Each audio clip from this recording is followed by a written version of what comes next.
Well, here we go with Epstein again.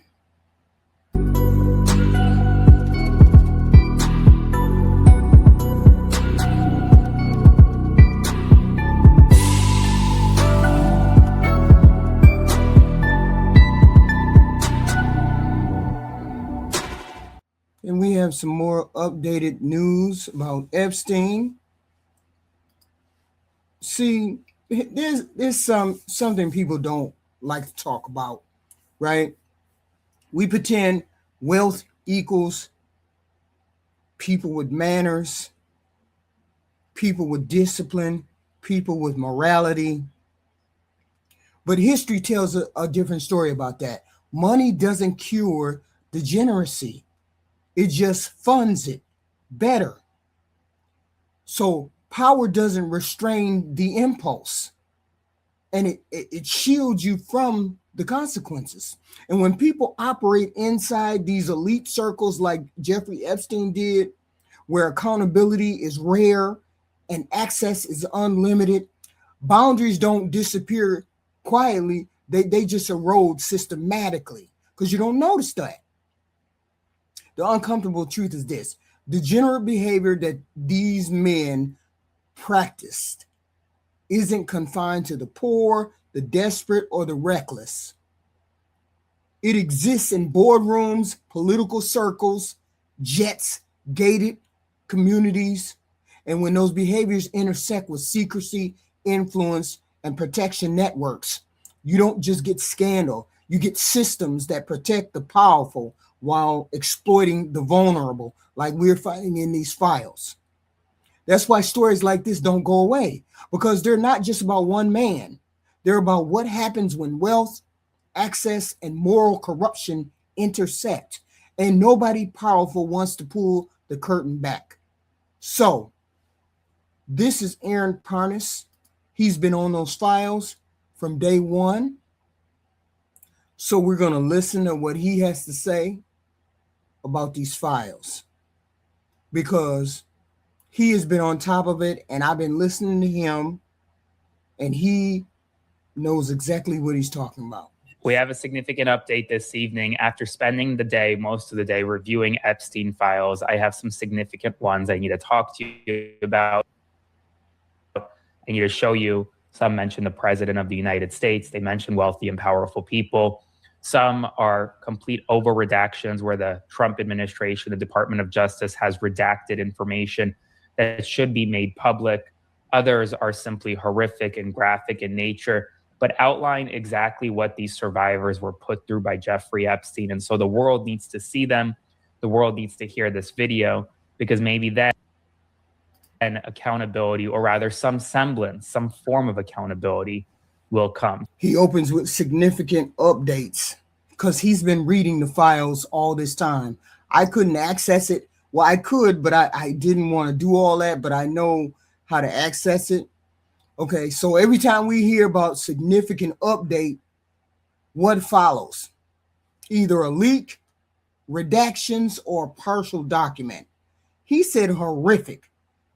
If these files are real and if the powerful people are being referenced, the public deserves transparency, not these black bars. And I'm already seeing this pattern. Black bars, the horror is described. You can describe the horror. He probably doesn't want to describe it, but he read it, but the names are blurred. The names are blurred because these are people that we know that are in these files, that are famous, that are rich. But here's what keeps happening. The story becomes about powerful names, politics, and speculation, and the actual question gets buried alive. What did investigators actually do with these alleged connections? What did they actually do with these names that were in these files? Because naming someone in a file isn't a conviction. We get all that. But hiding context creates the suspicion. He can read the files, but he can't read the names. And the suspicion is spreading fast. They're trying to hide the files from everyone, all of the people that are in the files. They're trying to hide them all. First file, we don't know from who it's from or who it's to. But what we do know it was internal communications, likely within some type of law enforcement agency from July 24th, 2025, in which they talk about a list of wealthy and powerful people who may have some connection to Jeffrey Epstein. The tasks, they say, quote, confirm we have interviewed cellmate of first suicide attempt. Apparently, lawyer at time made an allegation cellmate tried to kill Epstein. Take these names and build out a new spreadsheet with apparently like information concerning them. Okay, so let's look at their list of people that they were concerned about here. The first, Donald Trump. The second, Harvey Weinstein. Third, Andrew, formerly known as Prince Andrew. Glenn Dubin, Jess Staley, Leon Black, Les Wexner, who actually will be testifying in front of House Oversight Committee members, I believe on February 18th. He has been subpoenaed. Bill Clinton, Alan Dershowitz, Tony Blair, Howard Lutnick, specifically referring to a Ponzi scheme and money laundering, Jean-Luc Brunel, and William Barr for, quote, being present when a girl was raped. A spreadsheet full of powerful names. But here's where I need the clarity. What was this, a lead list, a rumor, a compilation, a former investigative document, or raw tip of people? Because those are not the same thing. If law enforcement creates a spreadsheet, that doesn't mean guilt. It means inquiry. But here's what angers the people. When regular people are investigated, it becomes public immediately, right? Your name be all over the news. When elites are referenced, everything goes opaque. That's the double standard people feel. And institutions don't seem to understand how dangerous that perception is.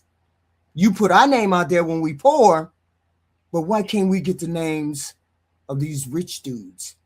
I saw this email and it reminded me of this presentation, which is a presentation of powerful names that were associated with Jeffrey Epstein, outlining a number of allegations based on tips and other evidence received by the FBI. Now, I want to make clear, none of these individuals have been criminally charged, and I'm not suggesting that there is sufficient evidence to criminally charge any of them. I'm merely saying that this is a FBI document that was created with allegations against each of these individuals. I want to zoom in on the President of the United States, where you have those two allegations which have been publicly spoken about already. Hold on. Let me be this way. Being listed is not being convicted. We're not saying that. Let's not turn allegation into fact. But here's the issue, though. If powerful people are repeatedly referenced in investigative materials, the public deserves to know what was done with those references. Were they interviewed, cleared, dismissed, ignored? Because when the one thing the public sees is here's a list, it looks like protection, even if it's not. And perception matters, specifically with these files. And then below him, you have Harvey Weinstein. Now, I do also want to talk, because a new pattern that I'm seeing emerging in these Epstein files is the over. You all know who Harvey Weinstein is. He's that degenerate that got convicted of the casting couch. He was asking women to do casting couch things in Hollywood. Redaction of names that could be co-conspirators of Epstein's. And I want to show you this first one. All you see is age 10, and then you have a JPEG image. This was sent to Jeffrey Epstein on September 22nd, 2016. Who was it sent from? That's unclear. If what appears is happening in this email chain is that this person was sending Jeffrey Epstein a picture of a child aged 10. And yet it is completely redacted. Let's continue to the next one. It's completely redacted because we know the name of the person who sent the photo to Epstein of a 10-year-old kid. If there are allegations, communications about kids, and the only thing visible is the horror of what they did, but the sender's identity is blacked out, the message you're sending to us is you're trying to hide the most important people who have been doing these things. They're still protecting these pedophiles, y'all. The trauma is public. The power is going to be hidden. Why is it always the same way? redact the names, leave the damage. If these are legal reasons why y'all redacted it, explain them. But when you redact identities while describing the abuse, it looks like institutional shielding. Another one from Redacted to Jeffrey Epstein on October 19th, 2013. Quote, "Is she too old for you, LOL? Or I will hunt my other Czech friends," after Epstein wrote, quote, "too old." Another one from July 3rd, 2013. "Hi, Barbaro. Okay, so the answer from Jeffrey on Alex is too old and no working papers." So who is sending this to Jeffrey Epstein, that's unclear. But what it does show is that there were communications about either children or potentially women who were adults at the time.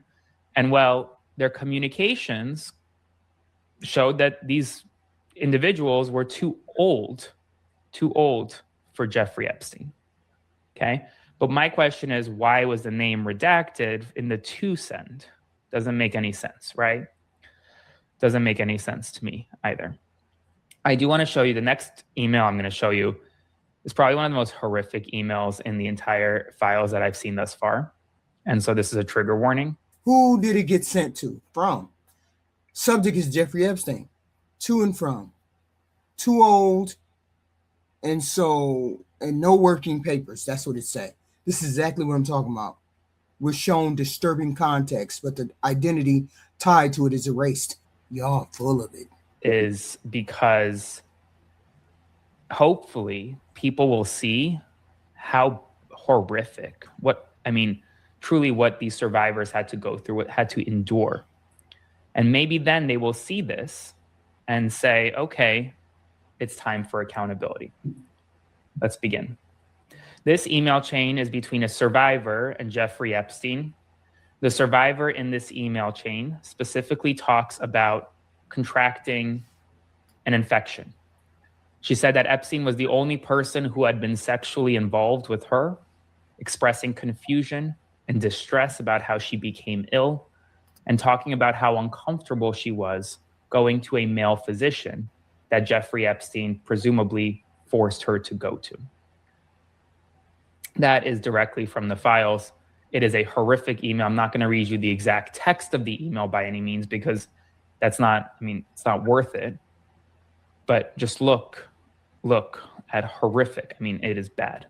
See, we don't need graphic details to know this is pure evil, and these dudes were pure evil. We don't need to monetize that trauma. The real question is, where is the structural accountability? Because repeating this horror without consequences becomes a spectacle. Survivors deserve justice. Boy, I can't wait till them Clintons. I can't wait till they somebody please be honest. Here's my bottom line to this.